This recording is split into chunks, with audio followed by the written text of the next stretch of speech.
Hello, my dear friends. Today we're going to discuss a very important topic for young 2x2s, and that is 2x2 mating, or how you find a spouse if you're in the 2x2s. Now, there, the place to start with this is to think about what the average 2x2 community is like. And I think we've discussed in other podcasts how there is, in many places, there's very few young two by twos or young children. Oh, most of the two by twos are elderly, and so there's very few children. Because why? Because many of the two by twos in the recent decades, who when they reach 18 to 30 years old, they leave the two by twos. Right? We've got many of them who have left. Like I've said, the peak of the two by two population was probably 1980, and that was probably about 500,000 globally. And now they're down to between 70 and 100,000 globally. So, and that decline has mostly happened within that age bracket that I just discussed. So, the idea that somehow you, as a young person growing up in two by twos, are going to have a huge plethora of options of other potential mates is not true. There just aren't that many in your community. So you're quite limited. So what'll happen is in fact, I've in many of these communities, remember, many two by two communities are rural, right? There's a lot of rural communities, or in, let's say, rural locations. They may be living in a town, but it's a rural location. Is that they generally do not breed or mate with someone of the same community. Many times they're already related to these people, quite frankly. No, what happens is they try to meet two by twos from other parts of the state or province or other parts of the country. And they do this by going to these conventions, these two by two conventions. So when you're a adolescent two by two, you will, even if your own family's not willing to make the 3 day drive or whatever to go to some other convention, you will try to go with other young two by twos. And maybe you are of the age where you have a driver's license. A bunch of you will pile into a vehicle and go. And where most people would do a road trip with their friends, for these young two by twos, road trip is about going to other conventions. And why? Because this is spouse hunting, prime hunting grounds. There's really no other place to find these two by twos. Like two by twos do not have a dating app to connect with other two by twos, right? It's either arranged, so someone can arrange with you with another two by two somewhere else, or you go to these conventions. And I'm going to address both of these. Okay, so let's address the arranged situation first. So arranged situation is, you are looking for a spouse, and you've probably been looking for a couple of years now, and of course you're unsuccessful. And so your parents may approach the two by two ministers, and they will put like they may interact with other two by two ministers in other areas and say, yeah, there's a person over here who doesn't seem to get much interest. They're also quite lonely, so maybe we could pair these two up, right? So I know of a particular case where this happened to a person who was from Sweden being mated with a person in Canada. That's how far afield this matchmaking operation can go. Now, in that particular case, they actually did get married and produce two children, but then, of course, they separated. And interestingly, uh, abuse charges were filed by one spouse against the other for child abuse, and the ministers who'd set this all up had told both parties and their families that both parties were from excellent families, no, just top notch two by twos from both sides, that there would be no problem. This was a match made in two by two heaven, and of course it was a total disaster. But that's what happens, okay? Because these two by two ministers are not interested in actually matching people up properly, but they don't even know how to. Okay, that's the first order. But they are not interested in matching up people properly. They're just interested in producing more bambinos to produce more two by twos, so they can put more two by twos into the two by two ministry. That's the goal. Okay, they don't really care about actual parenting, proper family, everything. Okay, that's the cases of the arranged marriages, and it happens. It's frequent, but for a lot of two by twos who are a bit more, let's say, outgoing, they do their spouse hunting by going to these conventions. Now, it can also happen at these special meetings, but special meetings are only 1 day event, and so it's not that good. But the conventions are great. Why?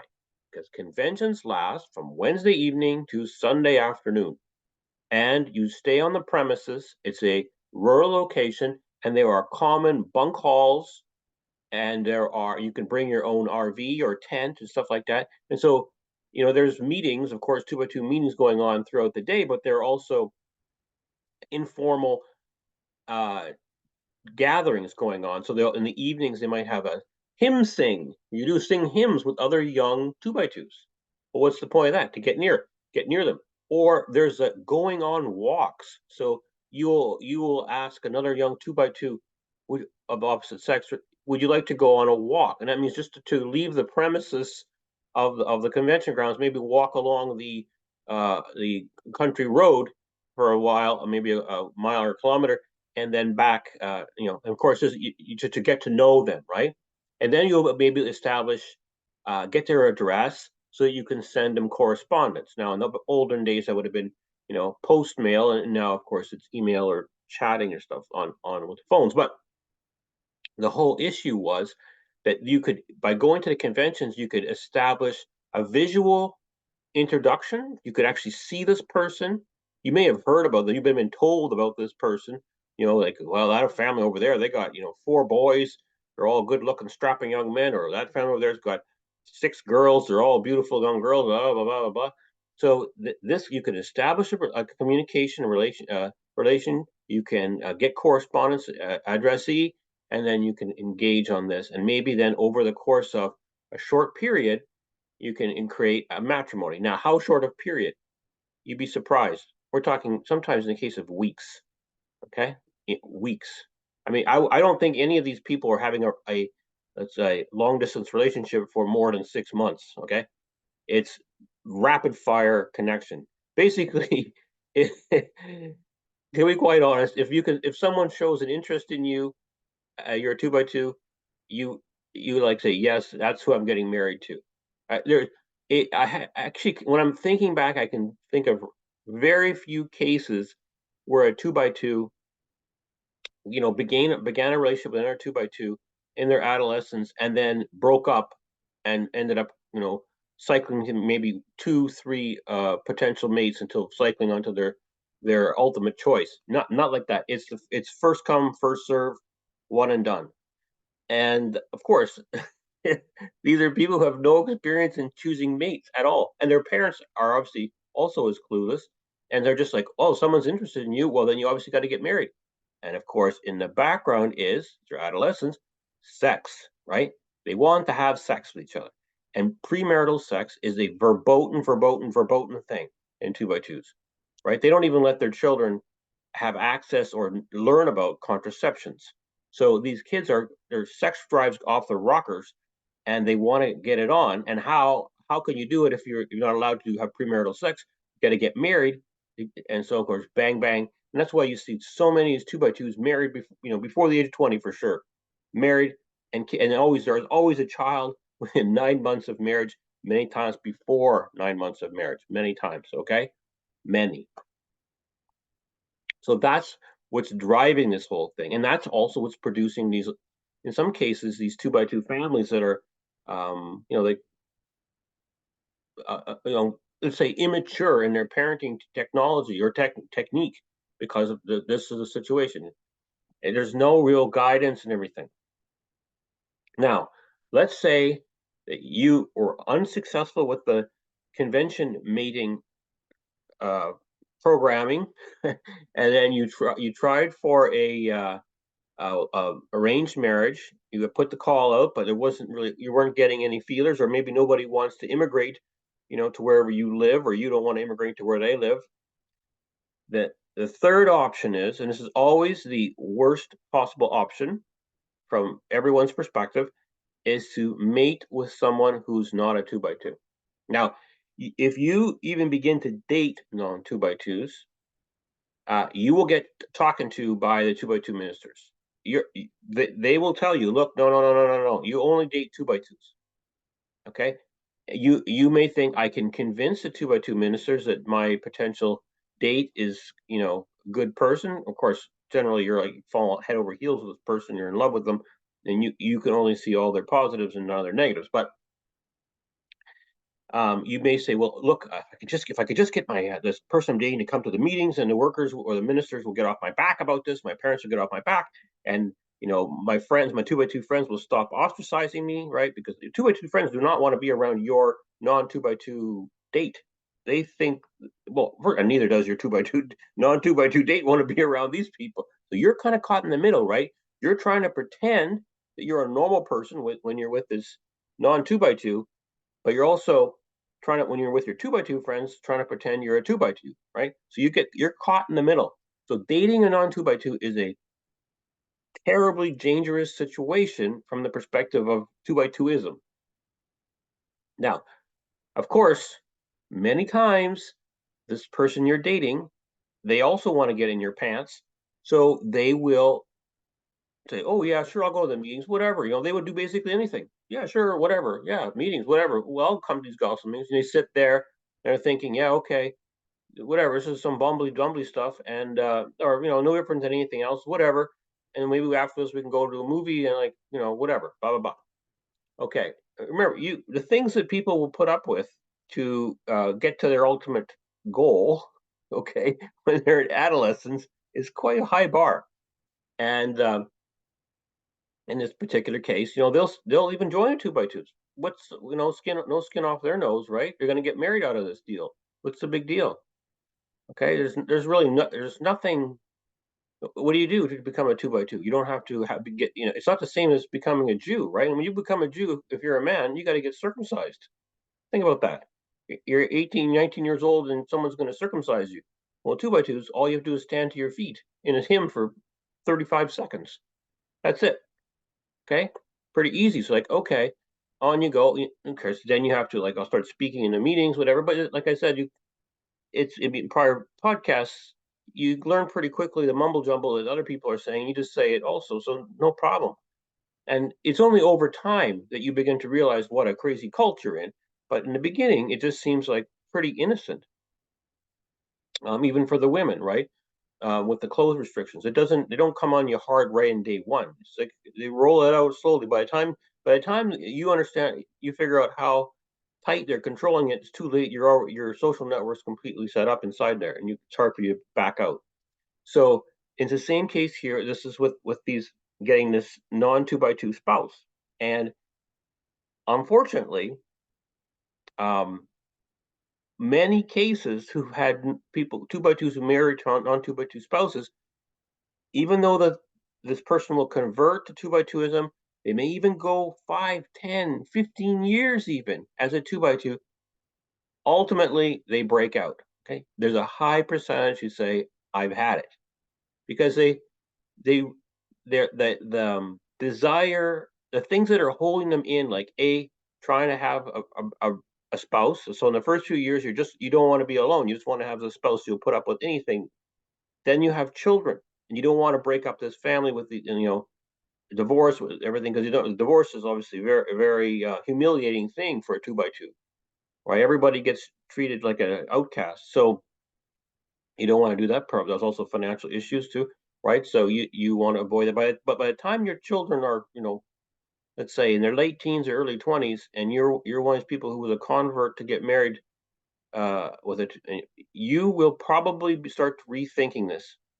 And there's many of them who just stop going to meetings, and then they're this, you know, born and raised 2x2 is in a jam because they've got a non 2x2 spouse who's no longer participating, and that right there will send some shock waves. There'll be all kinds of mental disorder going on with the 2x2 as they try to understand how their spouse is not going to be joining them in heaven, obviously, because it's not going to meetings. So this is sort of the path of the 2x2 mating. Now, in terms of what kind of people you select, let's say what how are people selected? Okay, so there's ranking inside a 2x2 system. Okay, certain 2x2s are ranked higher than others. There's all kinds of status, and this is how you select for your spouse. So, for example, um, obviously money, right? Rich 2x2 families are kind of at the top, and we know they're 2x2 royalties. These are the people. It doesn't really matter your titles, by the way. You could be a professor and be really wealthy, those things. That's irrelevant. It's like how much money do you have, like basically how and you give to the 2x2 system, or you're involved with, or money laundering, so far. You're a critical part of the 2x2 organization, such that you get very preferential treatment from the 2x2 ministers, meaning that your family can do all kinds of in 2x2 infractions, like watching TV, whatever, dressing a little bit, you know, outside the bounds, and you don't get come down hard on by a 2x2 ministers. Why? Because of money, right? So those families are the most elite. And if you're not one of those families, you're always seeking to marry into one of those families. That's like amazing if one of those family members would select you as a spouse. Another group are the families who have convention grounds, right? Because they're widely known. Everyone knows that the convention in Buttonwillow is well, that's owned by the XYZ family, and of course they're famous, right? They're famous in the 2x2 system.